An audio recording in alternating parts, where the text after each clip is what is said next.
Hey, what's up, guys? It's me, Eddie, and I'm back with another review for a show. This time, I'm reviewing The Duke of Death and his Maid. So before I start, I kind of want to say I've had my eye on this show for like a long time. I think I saw a trailer for this show like a few months back, around the time... No, honestly, I think it was last year, because I recall seeing it around the time... No, was it? Yeah, because... No, it was not Tower of God. It's like, they were showing... No, seriously, I think it was around last year of December. I'm not entirely sure, though. But... Yeah, because I remember seeing a trailer for Noblesse, and I think that was also last year. So, if it was around the time Noblesse aired, then yeah, I've had my eye on this show for a while. Okay, so... Essentially how I really found this show, though, or at least how I actually started to watch it, was basically I was browsing the anime streaming site and saw the show that was airing episode 1, and of course I picked it up without any hesitation. I was like, hey, I've had my eye on this show for a while, might as well watch it. Now, I do have to nitpick a little bit here, honestly. I wasn't really a huge fan of the 3D animation at first. We all know how the last show that I saw that had 3D animation was pretty bad, to be honest, and the only show I've reviewed on this channel that's like I've given a lukewarm review to, by the way. Once again, you could thank that to the survivorship bias. If I watch a show and I review it, there's a high possibility that it's going to be a show that I really enjoy. So if I don't like it, I probably won't review it. So, but that's just I just kind of felt like reviewing it anyway. So, but yeah, this one was different. Again, I do still like traditional animation more. I think it looks better. I'm not saying that CGI animation is totally bad. Technically speaking, Your Name had CGI animation, but they made it look like 2D, and I think that is optimal. That is the best, but that's expensive. You can't always do that. I get it. And well, not only was this show watchable. In terms of animation, I'd even argue there are moments that benefited from being 3D. Look at you, cuff waving your arms at Santa Walter scene. That scene, that one was pretty good. Honestly, the CGI wasn't like horrible. It did make some of the scenes move a little bit slower. I also did talk to some guy around after episode 12 aired about why they made it a CG instead of a 2D. One of the advantages is that basically you all know that scene where the Duke and Alice dance without actually touching each other's hands? With 2D animation, it's really hard to make them look like they're not touching hands, because the way your brain fills it in is just going to make us automatically imagine, oh, they're touching hands. But with 3D CG animation, you can't, like, there's no mistaking it. They're not touching hands. It's easy to see. So that was another advantage. So yeah, all that aside, I just want to say one more thing before I start this whole spiel. The OP is freaking adorable! Come on, dude. Okay, like, really, though, Alice's VA is an incredible singer. Like, she is an amazing singer. Ayumi Mano, she's Ayumi Mano. Great VA, really underrated. Apparently she's brand new. She didn't even have a Wikipedia page when I first started looking into this, so, yeah. Anyways, it's not just the OP, the ED is godly as well.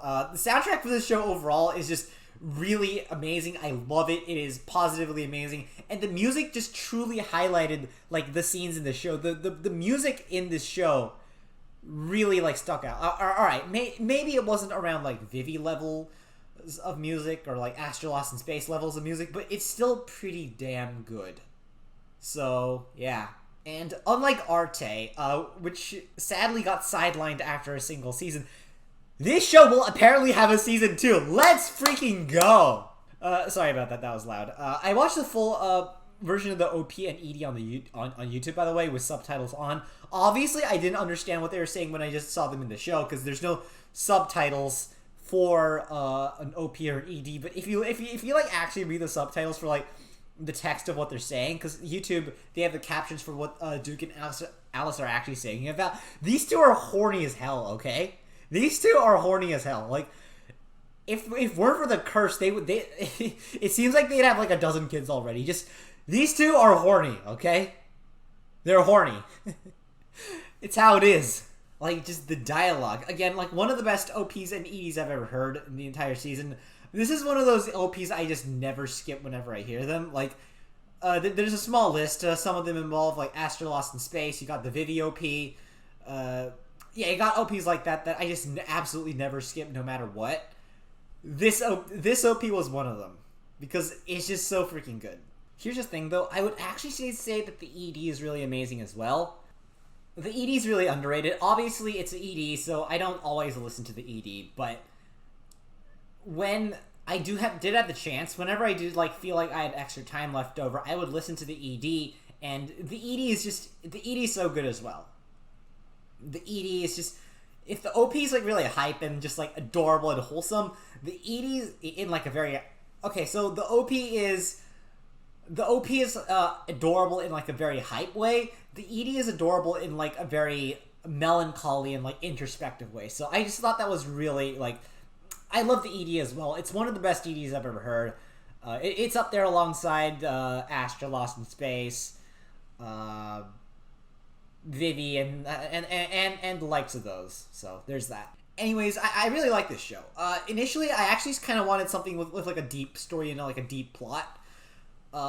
So when I popped onto this show, that's what I thought it would be. It would be like an adventure romance story or something like that, where they like venture off into deep lands and figure out the secret of the curse. That's kind of what I thought it would be.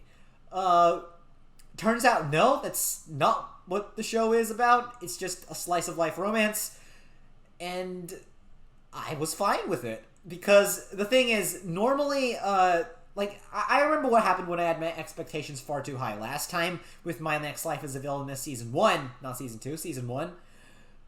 Back when I had Season 1, I was kind of let down by the fact that, you know, like, oh, it kind of felt like it wasn't really leading to anything. That was kind of a little, like, minor complaint I had in the back of my head. I mean, I like the slice of life, the back and forth between Duke and Alice. Best girl this season. By the way, Alice is an actual Giga Chad. I mean, just look at her. Look at her. She's cute and sexy. Like, what more can you possibly ask for? Just look at that. Look at that. And it's, like, super romantic as well. Yeah, you had great characters. You had Rob, Viola, Walter, Cuff, Zion.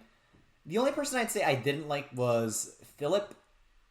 But to be fair, I think he was written to kind of be hateable, so I don't think that really says much. As I said, I'm so glad there's going to be a Season 2, because I really love this story.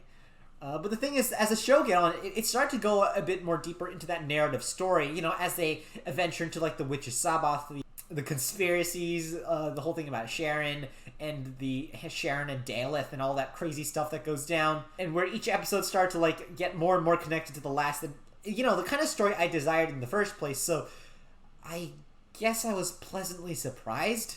Now, initially, as I said, I that doesn't mean I was still kind of iffy about the show at first. Besides the CG, which I didn't like too much, I was a little worried that the Duke would be too much of a stereotypical harem MC. He's not, though. Yeah, that's a complaint I have about a lot of harem MCs. Whenever a girl acts like even a vaguely bit sexual to them, they honestly like, oh, no, oh, no. Look, I'm just gonna say this up in front.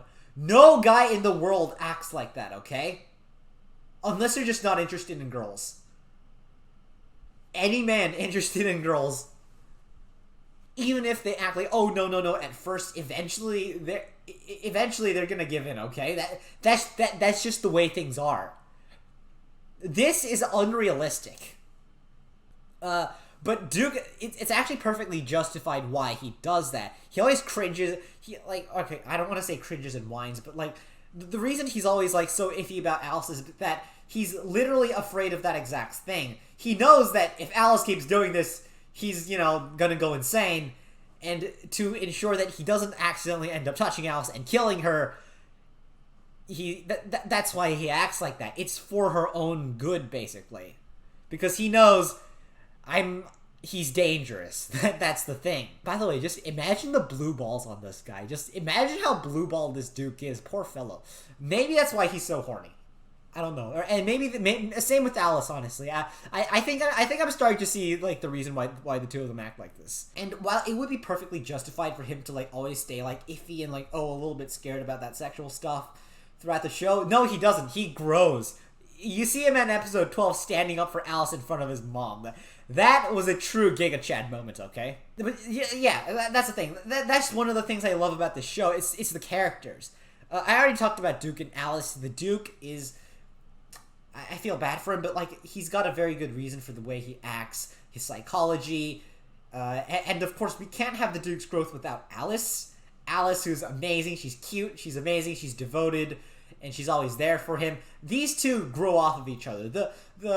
I mean, on their own, these two are pretty great characters, but the way they intertwine, the way they mesh, that makes it truly amazing. And I gotta say the same for, like, Zine and Cuff. Zine, you know, really cool fella. I thought he was really funny. I thought pretty big chat, honestly. Cuff is hilarious as well. I love Cuff. Cuff is like really cool. And yeah, they add a lot of extra spice to the show, like as the beta couple.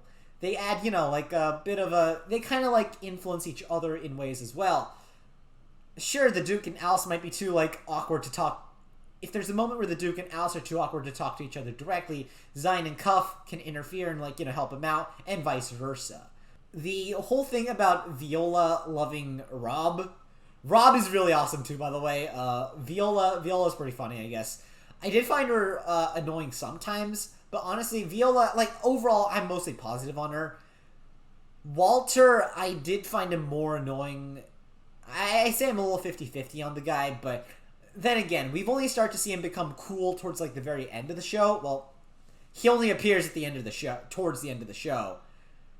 The second half of the show, and he doesn't, like, become, like, sort of cool until, like, the second to last episode, in which he, like, you know, actually becomes kind of cool. So, but yeah, I think the way this guy's gonna develop, he's gonna be cool as well, so yeah, there's that. But really, the meat of this show is, you know, just the slice of life stuff that happens between the Duke and Alice. I'm not going to get into, like, the specifics and try to, like, summarize everything that goes on inside of the show, but just the relation between these two, that's what I find really sweet.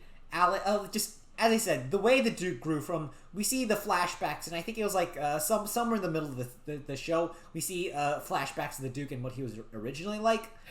And we compare that to compare and contrast that with episode 1, where he's a bit more warm to Alice, and all the way to episode 12, where he's straight up standing up to his mom and defending Alice and saying, no, I will get married to Alice no matter what. I don't care what you say. And I also think the mom's really interesting as well, because apparently the mom isn't actually evil. Because everyone initially thought, oh, the mom's evil, but no, turns out, no, she's not. The mom's putting on... I've heard this theory of one guy saying, mom is putting on an act. That's basically what he told me. Or that's one of the theories he told me. The mom's putting on an act. Because I think this was around the time we figured out that Dale had, like, surveillance devices on Zine. Some guy said, well, what if the mom pretends to hate the Duke in order to protect him? We know Daleth has, like, security devices everywhere through the use of her magic. The mom is pretending to hate the Duke in order to protect him. And that's, like, the reason she treats him the way she does. I suppose there's also, like, the whole tough love thing. Because, I mean, the mom might be a bit rude to, like, Viola, saying, oh, you should stop wearing those clothes, you should act more grown up and all that stuff. But the truth is, as nobility, that's kind of true to a degree, you know? So there's that whole degree of tough love, not to mention she might be acting a lot ruder to them than she really wants to in order to protect them. You know? Honestly, though, there's just the relation between the Duke and Alice, the way Rob and, like, Zine and Cuff and Viola and Walter and just the mom and, like, and Daleth and, like, everyone else, the way everyone factors in, and not to mention Sharon. Sharon is a really big enigma, just saying. Like, I can't get a grasp on, like, Sharon. Then again, I guess this is probably going to be explained in season 2 or onwards, so I guess there's that. But just, anyways, the way everything fits in, the way the story flows, just the way everything fits in, the way everything just runs together. I think it was a really amazing show. By the way, I have seen, although I haven't read the manga, I have read some of the covers of the manga. I have seen some of the covers of the manga, and I gotta say, I love the art style. The art style for this manga is amazing. I just think it's a really good show. I think it's a real hidden gem, and I'm really excited for season 2 and what it will bring. So yeah, I really like this show, and that's really all I have to say for it. So yeah, that's that. And I guess that's it. I hope you all enjoyed that video, folks. I hope you all enjoyed this show, folks. I did, and I hope you all enjoyed this video because I really enjoyed making it. So yeah, that's that. If you enjoyed this video, please leave a like, subscribe, and comment what you thought of this show, what you thought was amazing about the show, all that stuff. So yeah, that's that. Once again, I really love the show, and I hope you did too. And that's all there is. The sky's up, and you guys are awesome. I'll see you all in the next video. Bye.